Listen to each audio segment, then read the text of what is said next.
Welcome to the Tech Egg. Don't get scrambled. Enjoy the video. You begin by confirming network access and getting your Google credentials ready. This avoids mid-setup failures. Once connected, open Settings and go straight to Accounts. You want Add Account, then select Google. If you see a prompt for device protection or a screen lock, complete it now because Google requires verification to add an account.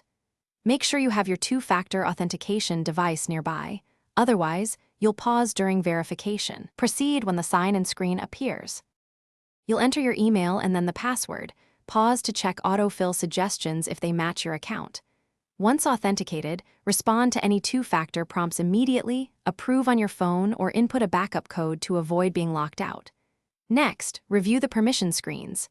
Sync options, backup to Google Drive, Play Services access, and device location. Accept only what you're comfortable with, then confirm sync settings. Keep an eye for a terms update. Tap Agree to continue. Once sign-in finishes, verify the account is listed in Settings right arrow Accounts and that contacts and calendar are set to sync. This ensures apps can access your data. Then open the Play Store to confirm purchases and downloads tied to the account. If an error occurs, first restart the device, then check time and date accuracy. Incorrect time often breaks Google authentication. If problems persist, remove and re-add the account, or use the Google Account Recovery flow to resolve credential issues. Thanks for watching. Consider subscribing if I helped unscramble your problems.